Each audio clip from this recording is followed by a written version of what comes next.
Hi viewers, எல்லோருக்கும் வணக்கம். இன்னைக்கு அழகு அழகு தொடர்கதையில் மதியம் அவங்க அப்பாவும் ஒரே கட்டி பிடிச்சிக்கிட்டு அழுகுறாங்க. அவங்க அப்பா என்ன சொல்கிறாருன்னா, மதி, நீ எந்த பிரச்சனையாக இருந்தாலும் அப்பாட்ட உடம்பு சரியில்லைன்னு சொல்லிட்டு சொல்லாமல் இருந்துடாதம்மா. உனக்கு எதனா ஒரு கஷ்டம்னா நீ வீட்டுக்கு வாமா அப்படின்றாரு. உடனே பிடிச்சிட்டு அழுகுறாங்க மதி. மதி, உன் செலவுக்கு எதனா பணம் வேணுமாமான்னு பணமும் கொடுக்குறாரு. இல்லைப்பா, வேண்டாப்பா, என்கிட்ட இருக்குப்பா, எனக்கு காசுலாம் வேண்டாம் அப்படின்றாங்க. ரேவதி கிட்டேயும், பார்த்துக்கம்மா ரேவதி, நீங்களாம் இருக்கீங்கன்ட்டு தான் நான் இருக்கேன் அப்படின்னு சொல்லிட்டு மதி அனுப்பிச்சி வைக்கிறாங்க அவங்க அப்பாவை. அவர் அழுதுகிட்டே போகிறாரு. உடனே மதியை சமாதானம் பண்ணி கட்டிலில் உட்கார வைக்கிறாங்க ரேவதி. அவங்களும் உட்காடுறாங்க. அந்த நேரம் பார்த்து மலர் கால் பண்ணுறாங்க. மலர் கால் பண்ணி, ரேவதி, மலர் மதி எப்படி இருக்கா அப்படின்னு சொல்லி கேட்குறாங்க.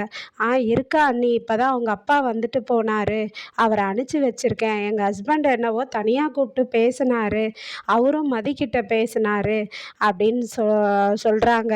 அப்படியா, அவர் அங்கேயும் வந்திருந்தாரா? இங்கேயும் வந்திருந்தாரு ரேவதி அப்படின்றாங்க மலர். சொன்னார் அண்ணி.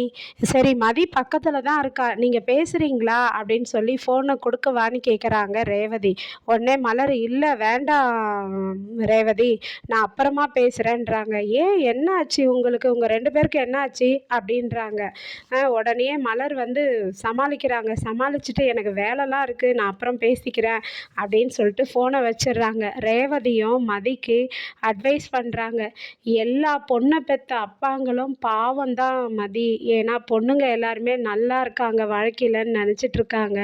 ஆனால் அவங்களுக்கு கஷ்டமான சூழ்நிலை வரும்போது, அவங்களுடைய வாழ்க்கை இப்படியெல்லாம் இருக்குதுன்னு தெரியும் போது எல்லா அப்பாங்களும் மனசு உடஞ்சி போயிடுறாங்க அப்படின்னு சொல்லிட்டு பேசிகிட்டு இருக்காங்க. பேசிகிட்டே இருக்கும்போது அதுக்கப்புறம் தங்கராஜ் என்ன பண்ணுறாருன்னா, சுரேஷ் கிட்ட பேசுகிறாரு. என்ன சுரேஷ், ஏன்டா நீ இப்படி இருக்கிற, உன்னுடைய வாழ்க்கையில் நீங்கள் சந்தோஷமாக இருக்கிறீங்களா இல்லையா அப்படின்னு, மதியம் உனக்கு பிடிக்குதா இல்லையா அப்படின்றாரு. எனக்கு என்ன மாமா சொல்கிற, அவள் நான் கிட்ட போனால் அவள் கடிக்க வரா அப்படின்னும் போது நான் என்ன பண்ணுறது, அவள் வீம்பு பிடிச்சவ, நான் நேராக நடந்து அவள் குறுக்கா நடக்கிறா, இது மாதிரிலாம் இருக்குது, ஆப்போசிட்டாகவே இருக்கிறா, அவளுக்கும் எனக்கும் செட்டே ஆகலை அப்படின்றாரு.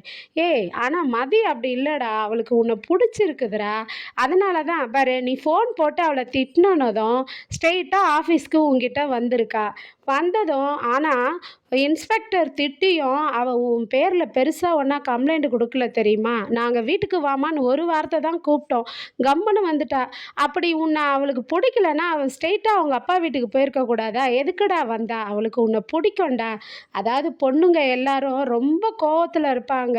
உங்கள் அக்கா கூட பயங்கரமாக என்ன தான் கோவமாக இருந்தாலும் ஒரு வார்த்தை சாப்பிட்டியான்னு கேட்டால் எனக்கு சரண்டர் ஆகிடுவாடா. அன்பாக பேசினா எல்லா பொண்ணுங்களும் அவங்கவுங்க வீட்டுக்காருக்கு அடிமையாகிடுவாங்க. அதை முதல் கற்றுக்கோ. நீ போ, மதிக்கிட்ட உட்காந்து கையை பிடிச்சி நீ பேசு, அன்பாக பேசு. அவளும் உனக்கு பிடிச்சி அன்பாக நடந்துக்கிறாளா இல்லையான்னு பாரு. அதுக்கப்புறம் ஒரு குட்டி தேவதையும் அழகாக சூப்பரான ஒரு ஆண் குழந்தையும் கிடைக்கும். அந்த குழந்தைங்களுக்கு அதுங்களை ஸ்கூலுக்கு அனுப்புவோம், யூகேஜி அனுப்புவோம், அதுக்கப்புறம் காலேஜ் வரையும் யோசிக்கிறதுக்கே கரெக்டாக இருக்கும். குழந்தைங்களுக்கு டைப்பர் மாற்ற, இது மாற்றின, அதுக்கப்புறம் எங்கடா உங்களுக்கு சண்டை போட டைம் இருக்கும். ஸ்டார்ட் பண்ணுடா, இந்த வீட்லேயே வாழ்க்கையை ஸ்டார்ட் பண்ணு. இந்த வீடு ராசியான வீடு, நான் நல்லா இருக்கேன் பாரு, அது மாதிரி நீயும் நல்லா இருப்ப அப்படின்னு சொல்லிட்டு சொல்கிறாரு தங்கராஜ். அப்படியா மாமா சொல்கிறீங்க அப்படின்ட்டு சுரேஷ் யோசிக்கிறாருங்க. அதுக்கப்புறம் இது பாக்கியராஜ் வீட்டில் பாக்கியராஜ் குழந்தை உட்காந்து டிராயிங் பண்ணிகிட்ருக்காங்க. அப்பா அவர்கிட்ட கேட்குறாங்க, அப்பா உங்களுக்கு என்ன பிடிக்குமா அம்மாவை பிடிக்குமான்னு கேட்குறாங்க. உன்னை தாண்டா தங்கம் ரொம்ப பிடிக்கும்னதும் மலர் கோச்சிக்கிறாங்க. கோச்சிட்டு, ஏன் பாக்கியராஜ், என்னை 2வது இடத்துல தான் வைப்பியா, 2வது 3வது இடத்துல தான் என்னை வச்சு பார்ப்பியா, நான் மட்டும் பாக்கியராஜ்னு பின்னாடியே சுற்றணும், ஆனால் இவர் மட்டும் என்னை பாரு 2வது 3வது இடத்துல மனசில் வைப்பாரா அப்படின்னு கோச்சிக்கிறாங்க. உடனே அவரும் சமாதானப்படுத்துகிறாரு. குழந்தை தானம்மா, நம்ம குழந்தை தானே சொன்னுச்சு, இதுக்கு போய் எந்த அம்மாவாச்சும் கோச்சிப்பாங்களான்னும் போது அவங்க உண்மையாகவே கோச்சிக்கிறாங்கங்க.